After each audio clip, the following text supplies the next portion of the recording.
মাংস রান্না করব। মাংস আজকে একদম অন্যরকমভাবে রান্না করব। আমার আজকে মাখিয়ে রাখার একদম সময় নেই। তো যাই হোক, মাংসটা ভালো করে ধুয়ে নিয়েছি। মাংস কিন্তু এখানে 1.5 কেজি মাংস আছে। আলুও কেটে নিয়েছি ঝটপট, আর ঝটপট করে মশলাও করে নিয়েছি। জিরে, ধনে, তারপরে আদা, লঙ্কা সমস্ত কিছু একটা মশলা করে নেব। আর কিছুটা পেঁয়াজ কুচি করেছি মশলার মধ্যে। আমি খুব অল্প করে ঠিক ছোটো ছোটো 2টো পেঁয়াজ গ্রেট করে নিয়েছি, মানে মশলার সঙ্গে একদম পেস্ট করে নিয়েছি। আর 2টো পেঁয়াজ আমি কুচি করে নিয়েছি। তো যাই হোক, পেঁয়াজ কুচি লঙ্কাটাই আমি দেবো। আর মাংস একেবারে আমার মাখিয়ে রাখার সময় নেই। তো যাই হোক, আলুটা বসিয়ে দিয়েছি, এই যে লাল লাল করে ভেজে নিয়েছি। এবার আলুটা সব তুলে নিয়ে ওই কড়াইয়ের মধ্যে মাংসটা আমি এবার ঢেলে দেবো। মাংসর মধ্যে কিন্তু আমি নুন টুন কোনো কিচ্ছু এখনও দিইনি। তো যাই হোক, কড়াইয়ের মধ্যে মাংসটা ঢেলে দিচ্ছি। দেখো,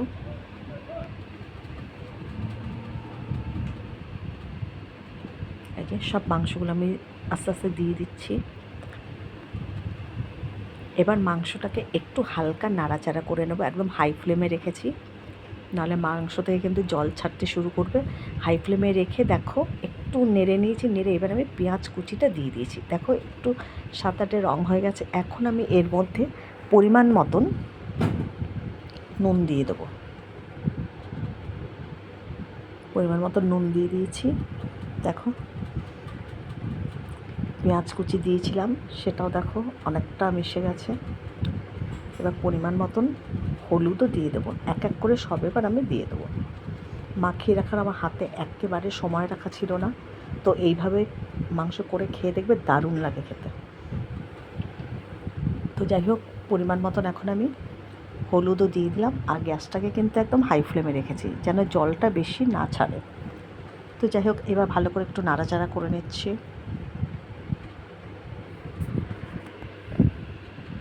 আর এই যে আদা, লঙ্কা, জিরে, ধনে, শুকনো লঙ্কা, কাঁচা লঙ্কা সমস্ত কিছু একটা পেস্ট করে রেখেছি, সেটা এবার এর মধ্যে আমি ঢেলে দিচ্ছি। দেখো, পেঁয়াজ কুচি আমি একটু বেশি করে দিয়েছি। আর যে মশলাটা করেছি তার মধ্যে ছোটো ছোটো 2টো পেঁয়াজ দিয়েছি। আর এই যে একদম কুচকুচি করে রেখেছি টমেটো। এবার আমি এর মধ্যে টমেটো দিয়ে দিলাম। এবার খুব ভালো করে কিন্তু মাংসটা কষাতে থাকবো। আর আমি কিন্তু মাংসটা কষাই করব, ঝোল কিন্তু করব না। তো যাই হোক, মাংসটা খুব ভালো করে এবার কষাতে থাকবো যতক্ষণ না মাংসর গা থেকে তেল বেরিয়ে আসছে। খুব ভালো করে দেখো মাংসটা কষিয়ে নিচ্ছি। দেখো, মাংসর গা থেকে কিন্তু মানে জল ছেড়েছে। এই জলেই মাংসটাকে পুরো করব। প্রয়োজন হলে সামান্য একটু জল দেব। আর এই যে দেখো, কাশ্মীরি লঙ্কার গুঁড়ো দিয়ে দিলাম, এটা রং হবার জন্যে। আর মাংস কিন্তু ভীষণ ভালো করে কিন্তু কষাতে হবে, নাহলে কিন্তু মাংস খেতে ভালো হবে না। যত কষাবো মাংস তত টেস্ট হবে। দেখো কতটা জল বেরিয়েছে। এবার আমি হাতে কিছুটা কসুরি মেথি ঘষে এই যে দিয়ে দিলাম। দেখো, কসুরি মেথি দিলে মাংসের মধ্যে দারুণ একটা সেন্ট হয়। এবার কসুরি মেথিটা দিয়ে আবারও ভালো করে নেড়ে চেড়ে দিচ্ছি।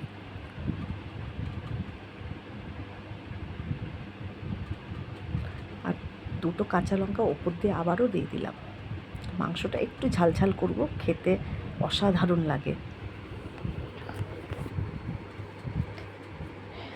এবার আমি আবার ওপর থেকে একটু ধনে গুঁড়ো দিয়ে দিলাম। জিরে আমি গোটা জিরে তখন পেস্ট করেছিলাম, ধনেটা পেস্ট অল্প করেছিলাম। আর একটু ধনে গুঁড়ো দিয়ে দিলাম, এটা ভাজা ধনে জিরে গুঁড়ো ছিল, এটা আবার একটু দিয়ে দিলাম 1 চামচ। আর 1 চামচ আমি গরম মশলার গুঁড়ো দিয়ে দিলাম। তো যাই হোক, এর মধ্যে আর আমি কিছু দেবো না, শুধু মাংসটা কষাতে থাকবো। দেখো, কষাতে কষাতে কিন্তু মাংসর গা থেকে কিন্তু জলটা একেবারে কমে গেছে। আমি সামান্য একটু জল দিলাম, কারণ এখনও কিন্তু অনেকটা সময় মাংসটা করতে সময় লাগবে। তো যাই হোক, মাংসটা সামান্য একটু জল দিয়েছি কষানোর জন্য, খুব ভালো করে কষিয়ে নিয়েছি। এবার সামান্য একটু ধনেপাতা মাংসের ওপর দিয়ে ছড়িয়ে দিলাম। মাংস কিন্তু আমার একেবারে হয়ে গেছে। দেখো, আমি কিন্তু ঝোল করবো না, একদম কষা কষা মাংসটা রান্না করব। তো যাই হোক, এই যে ওপর দিয়ে একটু ধনেপাতা ছিটিয়ে দিলাম। এই দেখো, মাংস কিন্তু আমার একেবারে রেডি। দারুণ লাগছে দেখতে। দেখো, চারদিক দিয়ে তেলগুলো বেরিয়ে এসছে। মাংস কিন্তু কষা একেবারে রেডি।